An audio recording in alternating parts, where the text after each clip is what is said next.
you, and I learned this over time, is you cannot play passively, almost ever.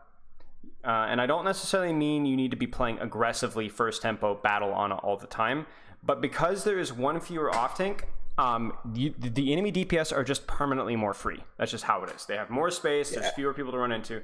So the way you defend yourself is either by being aggressive and taking those duels and winning those things yourself, or you move in such a way that you are unpredictable and hard to keep track of. Do you like really, if you think about like how you died here, it was because you had a pretty decent position, but you stayed there, you stayed there, you stayed there, you stayed there. The enemy, you didn't get enough pressure while you were here, and then the enemy team took an off angle on you. You didn't know about it, and then you got caught off and killed, right? Yeah. In Overwatch 2, this kind of crap is going to happen even more often.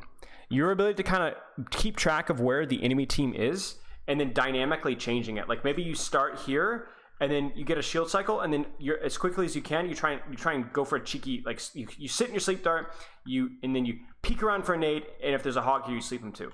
And what that does is you're constantly like the enemy DPS are kind of try and take positions on you, but if you're hard to read, then it's going to be hard for them to be able to get a good angle on you. This was like by far the best return on investment thing I did coaching for London when we were playing dive, because Landon wasn't the best mechanical Ana at the time, and he was really struggling. And when we said stop standing still, start moving, flow left, flow right, aggressive nades, defensive nades, it doesn't matter, but I want you flowing, especially in Koth. His deaths per 10 and offensive assists skyrocketed, like literally overnight when that mindset shifted. That you cannot stand still. Yes, I think that's the thing I do a lot. Is like I don't move as much. Yeah, and I think I find a place and I chill. Yeah, and I think in Overwatch 1, like you can be rewarded for that oftentimes. But I think like this is something that you can already start playing. Like, and I think the best way to like think about it is just think about moving dynamically and playing a little bit more proactively. Overwatch 2, Ana.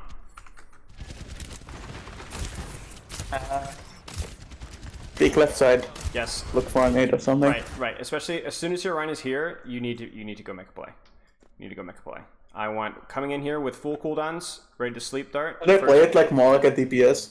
You kind of do. Like it's not. It's just like your job is to be, like I said, just proactive limit test. Yeah. You know what I'm saying? Go out here, and as long as you have cooldowns and you know what you're running into, you shouldn't die.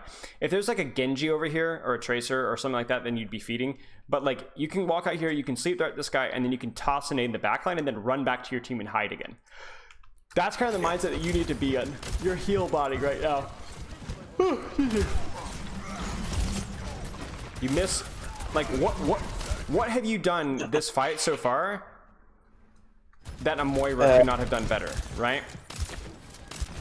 This is why being aware of like the enemy team, the enemy DPS is so important, because if you notice about like what we talked about, like with the soldier flanking and with you pushing the McCree or the Cassidy or coming in through here in the tanks or even what was happening here, like going on the flank here, if you know where the enemy Roadhog and Cassidy are, then that allows you to take this flank here safely. If you know that this Cassidy is sitting inside here, then maybe you don't want to push here. You see what I'm saying? Yeah. Yeah, I do. You being aware of where they are is what allows you to make plays. If you do not know where they are, then you don't know where you're going to need to go to make plays, because you'll probably just end up straight up feeding. But yeah, it's just basically like the mindset is like you have to be more proactive with defending yourself by not only like kind of pressuring and pushing people, but also by like actively tracking where those threats are coming from, knowing exactly what they're going to do before they do it. Like again here, like that nade is so much harder than it needs to be. Like your Rhine is just kind of holding main. Your Rhine's job here is really just to kind of keep the enemy team busy. He can't really push anything. So what you need to do is make sure that he's like at a HP to where he's okay, and then go make a play here that he can actually push off of main. Like I respect the attempt to nade here, but like it's actually such a low percentage play for you. Like again, like oh, like look at this dude. Like this is so free. Like this is so free. You are missing so many opportunities. You're creating no pressure as Ana whatsoever. And like if you're thinking like a Baptiste, Batista's going to win probably by playing a little bit more main, but he's going to be able to do more damage than you and provide, like, he's going to win the battle down main. Even as Zenyatta here, like, as Zenyatta, I would not just AFK shoot the shield. I would, like, shoot shield a little bit, maybe toss an orb in my Ryan or whatever, and then go, like, charge a right click and, like, look for pressure on the backline or a Discord on their hog. You know what I'm saying? Yeah. And then as long as I'm, like, careful around their hog, then it should be okay. Really, really nice play. And again, this sleep dart works, but I guess the question is just like, did you know that he was there? Beforehand, not really.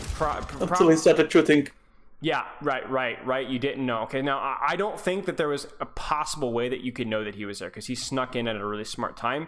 But this could be like a good mental exercise for you. It's like always trying to track where like the enemy tanks and the enemy supports are constantly, always. Because then if you know that Cassidy is no longer here, you mean tanks and DPS? Yeah, that's what I mean. But if you're like here and that you know that Cassidy is missing, dude, holy crap, this is so free. You can do literally anything that you want in this flank. And really the same thing goes for your soldier too. Like soldier's just sitting here, but if he knew that Cassidy had left, that he can now just hard flank and nothing can stop him, right? This is why like it's going to be about which team is able to know things and then act off of those things better. And because there's one fewer tank, it's so much easier to like track what's going on. You know what I'm saying? You're going to be okay. Like, is that hog behind you? Like, I don't even know anymore. Like, I don't think you know anymore either. You know? So this is the case in Overwatch 1 as well as Overwatch 2, but way more so in Overwatch 2.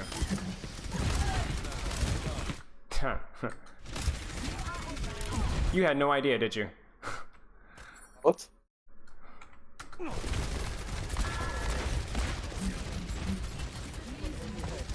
How about that? Yeah. You had no idea, did you? I think I turned off my monitor. Yeah. This is what I'm talking about though. When people say I play more proactively, it's like you play more proactively and you also track the enemy DPS, so you live more and you make more plays. If you track the enemy DPS, that is going to keep your you're going to die so much less than if you were just playing it passively and standing in main. But you're also going to be able to use that information to go and make plays.